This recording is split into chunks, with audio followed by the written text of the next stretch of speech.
Hello everyone.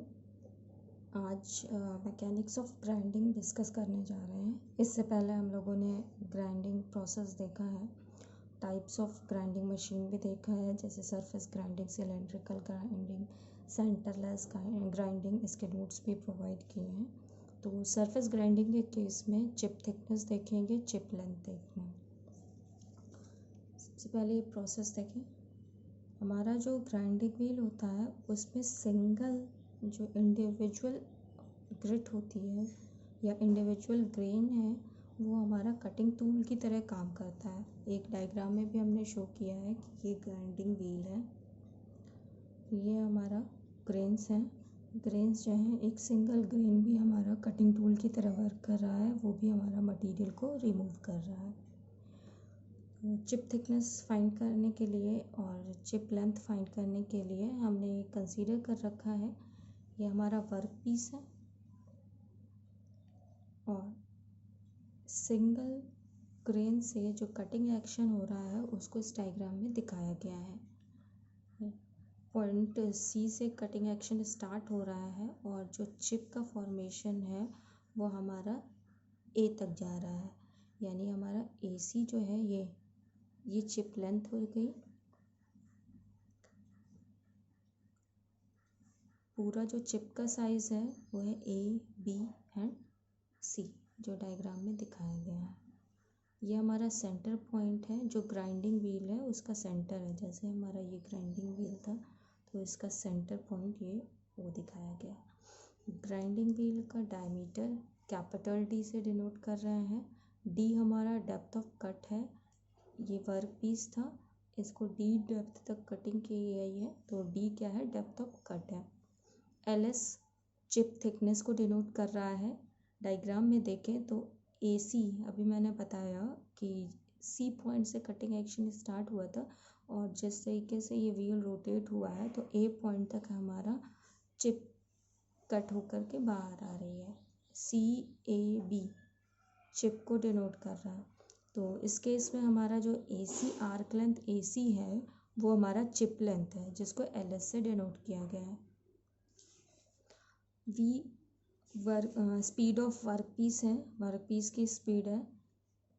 We W velocity of grinding wheel है, grinding wheel जिस velocity से rotate कर रहा है, या ये भी कह सकते हैं ग्राइंडिंग व्हील की सरफेस वेलोसिटी जो है वो हमारा वी डब्ल्यू से डिनोट किया गया है। डायग्राम को देखते हैं, डायग्राम कंसीडर करें। ये जो बी पॉइंट है ये ओरिजिन से ज्वाइन कर दिया गया है और जो चिप का ए पॉइंट है उसको भी ओरिजिन से ज्वाइन कर दिया गया है। ओ ए थीटा एंगल फॉर्म कर रहा है वर्टिकल से। देखिए डायमीटर जो था कैपिटल डी था, तो ओ सी लेंथ कितनी हो जाएगी हमारी, d/2, क्योंकि ये हमारी रेडियस के इक्वल होगी, ग्राइंडिंग व्हील के रेडियस के। स्टार्ट करते हैं। देखिए डायग्राम को कंसीडर करते हैं। डायग्राम मैंने एक अलग पेपर पे बना रखा है ताकि डायग्राम हमारे पास हमेशा सामने रहे। डायग्राम में देखें अगर तो हमारा ओ ए हमारा इक्वल होगा ओ सी के, और ये हमारा क्या है, रेडियस ऑफ ग्राइंडिंग व्हील, ये कितना हो जाएगा, d/2। Triangle A O F अगर कंसीडर करें, इस डायग्राम में देखें ट्राइंगल ए ओ एफ, ये राइट एंगल ट्राइंगल है। इस केस में कॉस थीटा की वैल्यू कितनी हो जाएगी, कॉस थीटा हमारा होता है, कॉस थीटा होता है हमारा base upon hypotenuse. That means base कितना हो जाएगा, ओ एफ, और इसका हाइपोटेन्यूज हो जाएगा ए ओ, ये हो जाएगा O F upon A O. O F को हम लोग और क्या लिख सकते हैं, ओ एफ इक्वल होगा हमारा ओ सी माइनस सी एफ। एक बार फिर से देखें, हमारे पास ये लेंथ है, ओ एफ है, हमें ओ एफ को कैसे लिख सकते हैं, सी ओ ये लेंथ माइनस सी एफ, तो इसकी जगह पे हमने लिख लिया है O C minus F C upon A O cos theta equals to O C हमारा कितना है d/2 एफ सी। देखिए एफ सी क्या था, डेप्थ ऑफ कट है, जो कि हमारी स्मॉल डी से हमने दिखा रखा है, ऐसे हो जाएगा स्मॉल डी अपॉन ए ओ भी हमारा d/2 है, ये भी हो जाएगा d/2।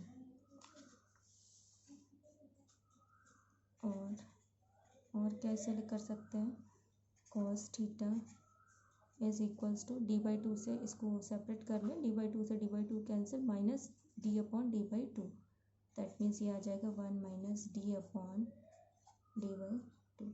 ये हमारा इक्वेशन 1 आ गई। यहाँ से अगर हम डेप्थ ऑफ कट यानी स्मॉल डी फाइंड करना चाहें cos थीटा के टर्म में, तो वो भी फाइंड कर सकते हैं। स्मॉल डी कितना आ जाएगा हमारा d/2 1 माइनस cos थीटा।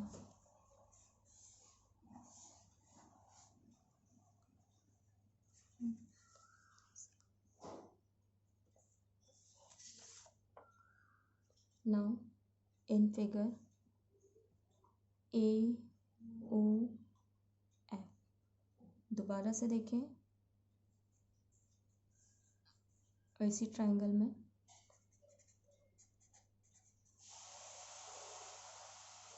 हमें साइन थीटा की वैल्यू चाहिए, तो साइन थीटा कितना हो जाएगा, साइन थीटा इक्वल्स टू हमारा परपेंडिकुलर अपॉन हाइपोटेन्यूस होता है। इस केस में हमारा परपेंडिकुलर ए एफ है और हाइपोटेन्यूस ए ओ है, तो ये कितना हो जाएगा A F upon A O. Actual में जो हमें वैल्यू चाहिए वो ए एफ की चाहिए, तो देखिए ए एफ कितना आएगा,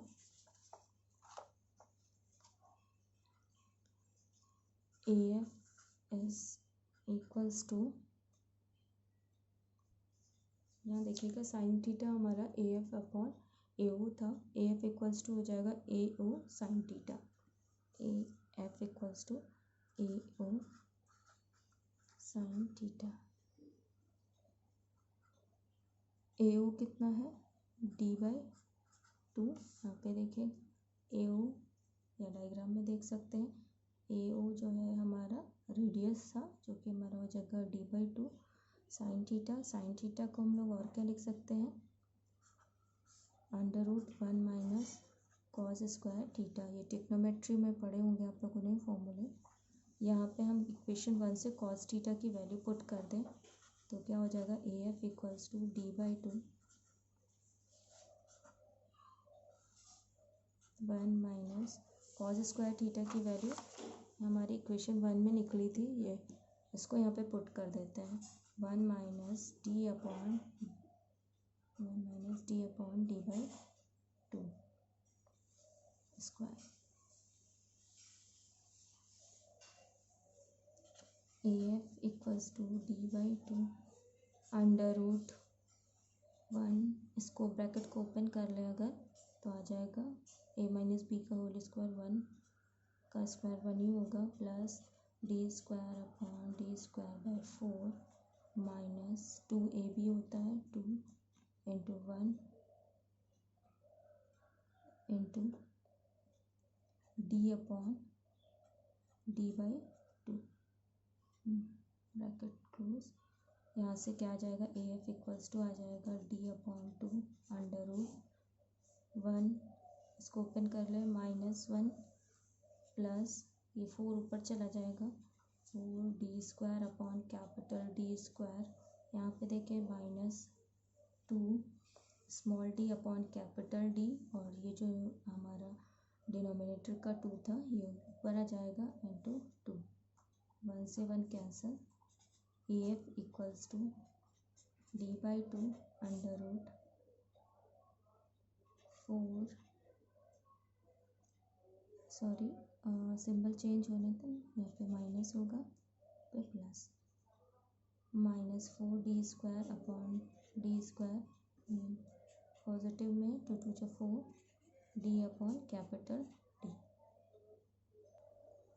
AF को और सिंप्लीफाई कर लेंगे तो AF इक्वल्स टू हो जाएगा d/2 अंडर रूट, यहाँ से 4 कॉमन आ रहा है, 4 कॉमन ले लिया, small d upon capital D minus d² upon capital D²। AF को और सिंप्लीफाई करेंगे तो हमारे पास AF इक्वल्स टू आ जाएगा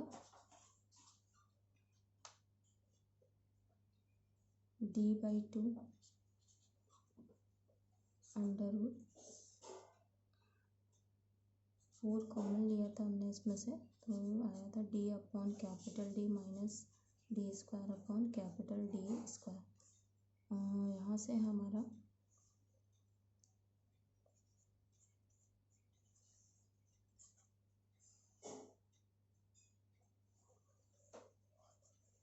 d² भी कॉमन ले लें तो हमारे पास क्या बचेगा, अगर d² कॉमन ले लेते हैं तो यहाँ आ जाएगा d into D minus d²। यहाँ पे d² जो था 1/d² हमने कॉमन लिया है तो ये बाहर आ गया है, और यहाँ पे d² नहीं, एक ही d का टर्म था तो वो हमारा मल्टीप्लाई में आ जाएगा, जो कि ये रहा। ये रूट के बाहर आकर के हो जाएगा d/2 इंटू 4 का स्क्वायर रूट होता है 2, d² का हो जाएगा d under root d into D minus d², cancel. AF की वैल्यू क्या आ गई, under root d into D minus d²। ना एक बार डायग्राम दोबारा देख लेते हैं। डायग्राम में हमने बताया था कि AC डायग्राम देखिएगा, ये चिप फॉर्मेशन हुआ है, AC जो है हमारी, ये AC हमारी जो है वो चिप लेंथ को डिनोट कर रही है, ठीक है। तो अगर LS से हमने डिनोट कर रखा था आर्क लेंथ को, सॉरी चिप लेंथ को LS से डिनोट कर रखा था, तो LS हमारा किसके इक्वल हो जाएगा, आर्क लेंथ ऑफ AC। ये AC आर्क के इक्वल हो जाएगी हमारी चिप लेंथ। देखिए ये जो हमारी आर्क है ये बहुत स्मॉल होती है, वेरी स्मॉल होती है, तो हम ये कंसीडर कर सकते हैं कि आर्क AC जो है वो स्ट्रेट है, that means arc AC is approximately equals to chord AC। तो LS को हम ये अप्रॉक्सीमेटली इक्वल्स टू जो हमारा है आर्क लेंथ ऑफ AC, ये अप्रॉक्सीमेटली इक्वल होगा कॉर्ड